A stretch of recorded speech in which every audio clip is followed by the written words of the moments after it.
ক্ষণিকের সন্তুষ্টির জন্য শিশুকে মৃত্যুর দিকে ঠেলে দিচ্ছেন না তো? বিশেষ উপায়ে তৈরি এই বিস্কুট খেলেই ধোঁয়া বের হয় নাক ও মুখ দিয়ে। গরম নয়, তারপরও খাবার দিয়ে ধোঁয়া ওঠায় শিশু থেকে শুরু করে যুবক বৃদ্ধ সকলের কাছেই বেশ জনপ্রিয় হয়ে উঠেছে স্মোক বিস্কুট নামে এই খাবারটি। ধোঁয়া বের হচ্ছে, সবাই খাচ্ছে, আমিও খাইছি। এটাতে সাধারণত নাইট্রোজেন গ্যাস দেওয়া আছে, এজন্য ধোঁয়া বের হচ্ছে। খাইলে একটু ঠান্ডা ঠান্ডা লাগছে। এত কোনদিন খাইনি, কিন্তু দেখলাম অনেক টেস্ট ভালোই লাগলো খাইতে।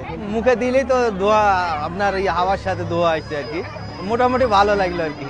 সকলের কাছে খাবারটি বেশ পছন্দের হলেও এ বিষয়ে মেহেরপুরের নিরাপদ খাদ্য কর্মকর্তা রিয়াজ মাহমুদ জানান, খাবারের ধোঁয়া তৈরির জন্য ব্যবহার করা হচ্ছে -196°C রাখা নাইট্রোজেন।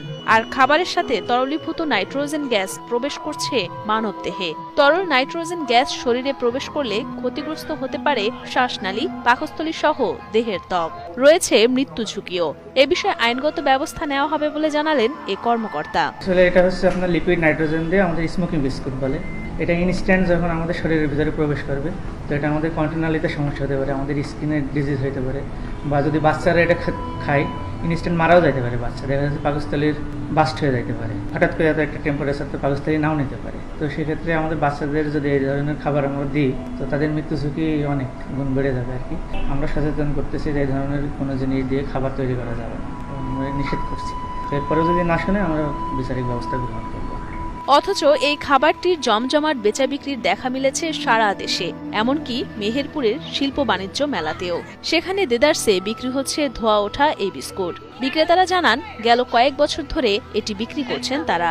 দৈনিক 30 থেকে 40 হাজার টাকায় ধোঁয়া বিস্কুট বিক্রি করলেও তরল নাইট্রোজেন গ্যাসের ক্ষতিকর দিক সম্পর্কে জানেন না বলে জানান তারা। আমরা প্রতিটা জেলায়, বাংলাদেশের 64টা জেলার ভিতরে সব জেলায় আমরা ঘুরে এটা করে 4-5টা মামা দিয়ে বিস্কুট দিই, বিস্কুটের সাথে পানিটা মিক্স করলে আর কি আমি মুখ দিয়ে খেলেই ধোবে, এটাই আর কি। আর এটা গ্যাসটা হচ্ছে কোনো ক্ষতি নাই, কোনো কিছু নেই, মানে কোনো স্বাস্থ্যের জন্য একদম পারফেক্ট, ঠিক আছে। এটা হচ্ছে নাইট্রোজেন গ্যাস। মেলায় আসা দর্শনার্থীরাও স্বাদ নিচ্ছে ধোঁয়া ওঠা বিস্কুটের এবং নাক ও মুখ দিয়ে ধোঁয়া বের হওয়ায় বিষয়টি বেশ উপভোগ করছেন তারা। ধোঁয়া বেরোচ্ছে বিস্কুট, ভালোই, খারাপ না। কোনোদিন খাই নাই তো, আজ একদিন খেয়ে দেখলাম যে কেরকম লাগে।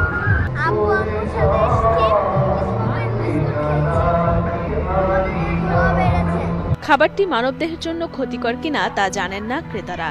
শিশুদের আবদার মেটাতে কিনে দিচ্ছেন অভিভাবকরাও। যদি এটি মানবদেহের জন্য ক্ষতির কারণ হয়, তাহলে দ্রুত বিক্রি কার্যক্রম বন্ধ করা উচিত বলে মনে করেন তারা। আমি আমার ফ্যামিলি নিয়ে বাণিজ্য মেলায় ঘুরতে এসেছি। আসার পরে আমার বাচ্চা বায়না ধরলো, বাবা হচ্ছে হুমা বিস্কুট খাবো। এটা আসলে বাচ্চার জন্য ভালো না খারাপ, এটা আসলে না জেনেই আমি আমার বাচ্চাকে খাওয়াইলাম।